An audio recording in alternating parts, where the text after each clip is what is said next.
Even my dog gets upset when I talk about Mike Bobo. I can't help it.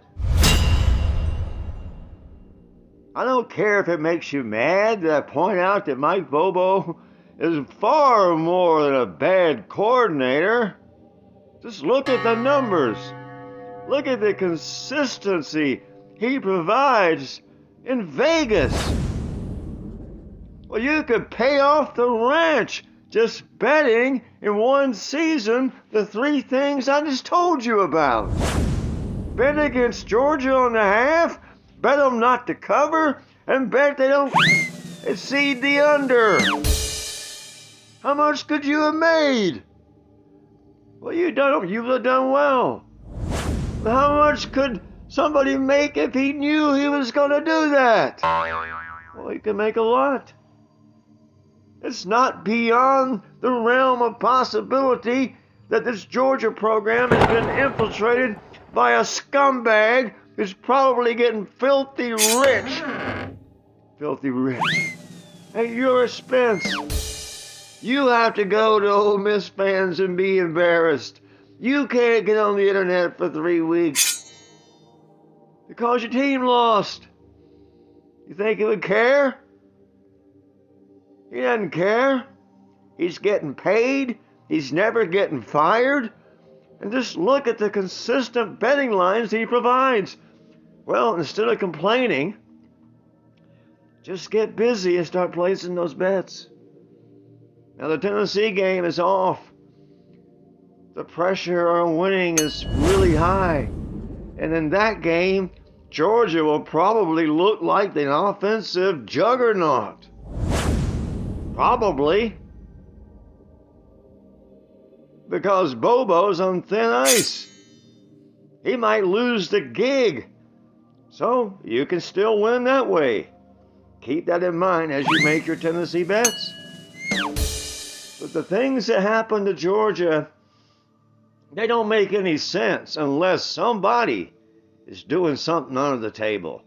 Because nobody could be as talented as they are, as inconsistent as they've been with Mike Bobo. Now, not before him, but since he came, the talent has not really changed, but the offense has fallen apart. He's not only slowed it down, he shut it down. 90% of the time you'd have won if you bet against Georgia on the first half. 90% of the time you'd won if you bet against Georgia on covering. And 90% of the time you'd have won if you say Georgia would not exceed the under. The game total would be less than the underline. 3 major betting points. Georgia and Mike Bobo would give you 90% betting that way. That's a very high accuracy rate. Very predictable. Something you would expect from a predictable coordinator. Hey, you watch the games, the announcers are telling you what he's going to do, and it works. If you're watching the game in the stands, the guy next to you knows what the play is going to be. Very predictable. Maybe there's a benefit to being predictable. But no one wants to think that a college football coach or coordinator could be involved in gambling. But why not? They control the game. It's not a gamble if you know what's going to happen.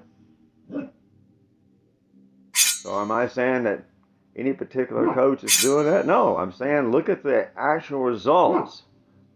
He'd be a fool not to if he could figure out how to do it with a go-between, now wouldn't he? That's right. A dog's barking in the background. Talking about the dogs makes him nervous. I'm just talking about Georgia, not any dogs out in the neighborhood. Now just calm down.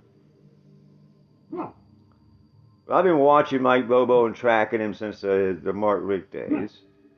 I always made it a point to check the over-under every game. 90% of the time. He covers the under. 90% of the time. Those are 3 consistent betting points that Mike Bobo has provided for almost a decade now. Does that mean that there's something fishy going on? Well, there could be. But those kind of consistent numbers, they have to mean something. Let's go back to what Bobo does for Georgia. He actively degrades the offense. Look at the play calling. It's designed for the team to falter and sputter.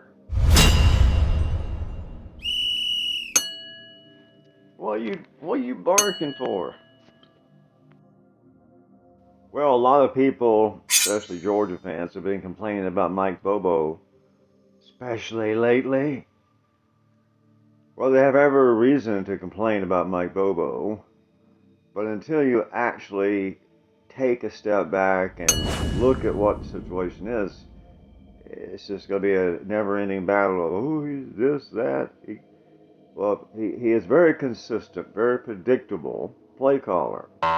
That's a big knock on him. Did you know that he's very predictable in some other areas?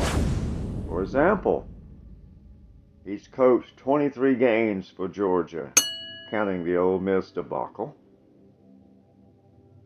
You realize that he has lost every first half?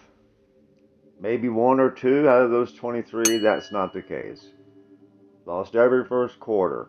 And if 10 points was all that offense could get with the talent they have, that's ridiculous. No defense is that good.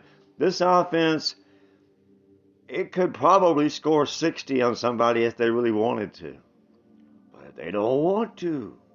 Like I said, the Tennessee game, off limits. Georgia might win that thing 60-3. Because this team can't score. They've just chosen not to.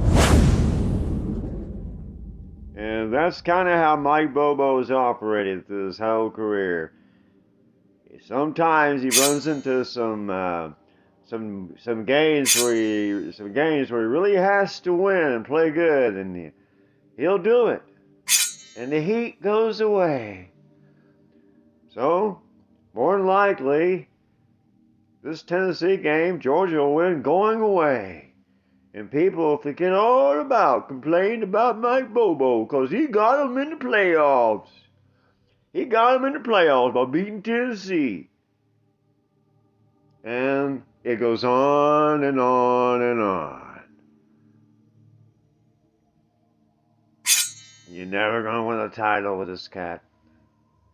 It's nothing but misery wherever he coaches. Kirby Smart was smart, like his name. He would have fired him a year ago. But he's not going to do that. So now, take my advice. As long as he's here, bet on those three things and have a wonderful time.